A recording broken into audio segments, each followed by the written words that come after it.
નમસ્તે વિદ્યાર્થી મિત્રો, તમારું સ્વાગત છે મારી યુટ્યુબ ચેનલમાં।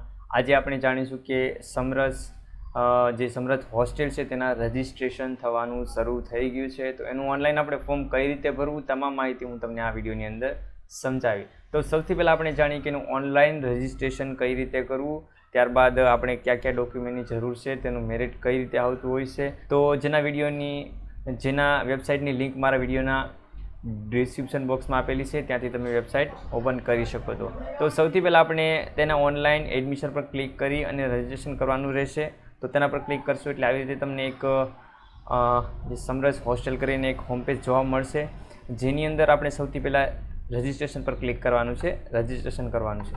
ત્યારબાદ રજિસ્ટ્રેશન થયા પછી લોગિન કરવાનું છે। તો અહીં આપેલું છે કે સમરસ રજિસ્ટ્રેશન એપ્લિકેશન હેલ્પ મેનુ 2019, જે 2019નું મેનુ આપેલું છે તે આપણે 2023માં યુઝ કરી શકીએ। તો સૌથી પહેલાં આપણે જોઈએ કે એનું ઓનલાઈન ફોર્મ કઈ રીતે ભરવું। તો એના પર આપણે ક્લિક કરશું એટલે આવી રીતે તમને એક પેજ જોવા મળશે, જે અહીં લોગિન આપેલું છે। જો રજિસ્ટ્રેશન કરેલું હોય તો તમારે ડાયરેક્ટ આવી રીતે લોગિન કરી શકો છો, જેના પેજ અહીં તમે જોઈ શકો છો કે લોગિન કરવા માટે સૌથી પહેલાં તમારી ઈમેલ આઈડી, ત્યારબાદ તમે જે પાસવર્ડ નાખ્યા હોય તે પાસવર્ડ, ત્યારબાદ કેપ્સા ફિલ કરીને લોગિન કરવાનું છે। તો લોગિન તો આપણે અહીં ફ્રેશર છે એટલે આપણે રજિસ્ટ્રેશન કરવાનું છે। તો રજિસ્ટ્રેશન કરવા માટે અહીં બીજું પેજ તમે જોઈ શકો છો। તો સ્ટેપ 2ની અંદર આપણે જોઈએ કે સમરસ હોસ્ટેલ, જેમાં ફર્સ્ટ નેમ તમે તમારું નામ, ત્યારબાદ મિડલ નેમમાં તમારા ફાધર નેમ, ત્યારબાદ તમે લાસ્ટ નેમમાં તમે અટક, તો ત્યારબાદ તમે તમારી માર્કશીટમાં જોઈને પણ તમે નામ લખી શકો છો। ત્યારબાદ તમારે date of birth, mobile number, email ID ને આધાર નંબર, ત્યારબાદ પાસવર્ડ જે મિનિમમ 8 અંકના હોવા જરૂરી છે, જેની અંદર numeric key, alphabet key, A Z અથવા તમે હેશનો ઉપયોગ કરી શકો છો। તો આવી રીતે તમે રજિસ્ટ્રેશન પર ક્લિક કરશો એટલે એક તમને આઈડી પાસપોર્ટ જોવા મળશે, જે તમારે નોટ કરવાનો રહેશે।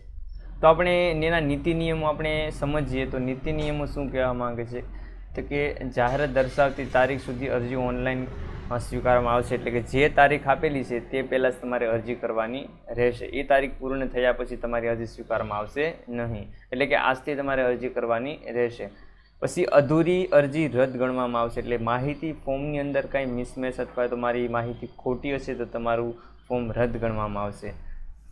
અરજીમાં દર્શાવેલ માહિતી ખોટી માલુમ પડશે તો રદ ગણાશે। નીચેના આપેલા આધારો ફરજિયાત બિડાણ જોડવાનું રહેશે। હવે આપણે સમરસ હોસ્ટેલનું ફોર્મ ભરતા પહેલાં ડોક્યુમેન્ટની યાદી ખબર હોવી જરૂરી છે। તો સૌથી પહેલાં સ્ટુડન્ટનો પાસપોર્ટ સાઇઝનો ફોટો, પછી છેલ્લે પરીક્ષાની માર્કશીટની નકલ, એલસી, ત્યારબાદ જાતિનો દાખલો, આવકનો દાખલો, આધાર કાર્ડની નકલ, જો વિદ્યાર્થીઓ અપંગ હોય તો તેનું પ્રમાણપત્ર, જો વિદ્યાર્થી અનાથ હોય તો તેનું પ્રમાણપત્ર, જો વિદ્યાર્થી વિધવાનું સંતાન હોય તો તેનો સમક્ષ અધિકારીનો તેનો પણ દાખલો હોવો જરૂરી છે। આવી રીતે કરશો ત્યારબાદ એગ્રી કરવાનું રહેશે।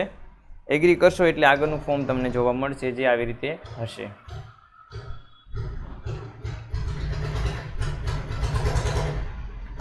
તેમાં સ્ટેપ 1ની અંદર જો કોઈ નવો વિદ્યાર્થી હોય તો ન્યૂ પર ક્લિક કરી અને ફોર્મ સબમિટ કરશે। તેમાં સ્ટુડન્ટનું નામ, એડ્રેસ, તાલુકો, ત્યારબાદ પિનકોડ નંબર, તેની જાતિ, સબ કેટેગરીમાં તેની જે કેટેગરી આવતી હોય જાતિ પ્રમાણે, ત્યારબાદ મેલ ફિમેલ ના મેરેજ લગ્ન થયા છે, સ્ટેટસ અનમેરિડ, ફેમિલી ઇન્કમ જે તમારા આવકના દાખલામાં હોતી હોય છે। ત્યારબાદ સ્ટુડન્ટનો પાસપોર્ટ સાઇઝનો ફોટો। હવે પાસપોર્ટ સાઇઝનો ફોટાની મિનિમમ સાઇઝ 1 MBની નીચે હોવી જરૂરી છે। ત્યારબાદ સ્ટેપ 2ની આપણે વાત કરીએ તો જેની અંદર તમારી school, last college, exam pass થયેલા હોય તે ડિટેલ, ત્યારબાદ તે એક્ઝામ પાસ કરેલી છે તેનું વર્ષ, ત્યારબાદ તમારી ટકાવારી, પછી એડમિશન ટોકન કોલેજ યસ અથવા નો, તમારા પછી ફ્યુચર એડમિશન, તમે ભવિષ્યમાં ક્યાં એડમિશન લેવા માંગો છો તેના વિશે માહિતી ભરવાની છે। પરંતુ મિત્રો અહીં જે સ્ટાર આપેલા છે તે માહિતી તમારે ભરવી ફરજિયાત છે। ત્યારબાદ આપણે અધર ડિટેલની વાત કરીએ તો અધર ડિટેલની અંદર ટાઈમ, ડાયરેક્શન, પ્રિવ્યૂ, હોસ્ટેલ આ વિગત તમે ન ભરો તો ચાલે। ત્યારબાદ બર્થ પ્લેસ, તમારું બર્થ પ્લેસ તાલુકો, ત્યારબાદ તમે કોઈ અપંગ અથવા જે તમે શું કહેવાય તમારી જે ડિઝેબિલિટી હોય તે અહીં તમારે યસ નો કરવાની છે। જો તમે યસ કરશો તો તમારે તેનું પ્રમાણપત્ર એડ કરવાનું રહેતું હોય છે। ત્યારબાદ સેવ એન્ડ નેક્સ્ટ.